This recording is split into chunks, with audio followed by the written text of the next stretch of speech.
Cette image, on ne devrait plus la voir sur les terrains publics municipaux de Hivaoa, car les pesticides y sont désormais interdits.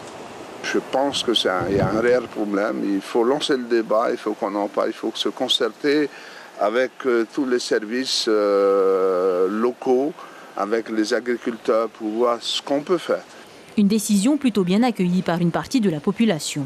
Je prépare des salades de fruits pour la cantine des enfants, ainsi que les collations. Et on utilise uniquement des produits, les fruits sans pesticides. C'est très mauvais pour la santé. Pourquoi manger chimique alors qu'on peut manger bio?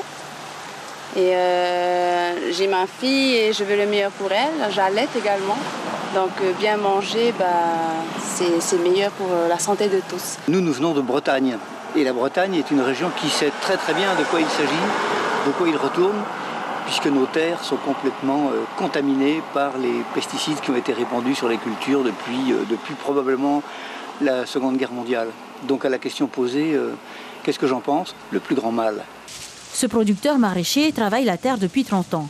Il a vu son grand-père travailler avec des méthodes anciennes avant de voir la génération de son père passer aux pesticides. Lui a choisi de revenir aux méthodes dites naturelles. Parce que produits chimiques, c'est pas très bon pour la santé, pour les enfants et tout ça. J'ai vu tout ça, c'est pour ça que je travaille bio. Mais attention, pour cet ingénieur de la Chambre d'agriculture, il faut absolument revoir le texte de l'arrêté. Il aurait fallu peut-être préciser pesticides chimiques de synthèse afin de s'autoriser les biopesticides, notamment pour certaines luttes comme la lutte contre les moustiques. Ils doivent quand même pouvoir se protéger de toutes ces pestes qui peuvent toucher aussi la santé humaine.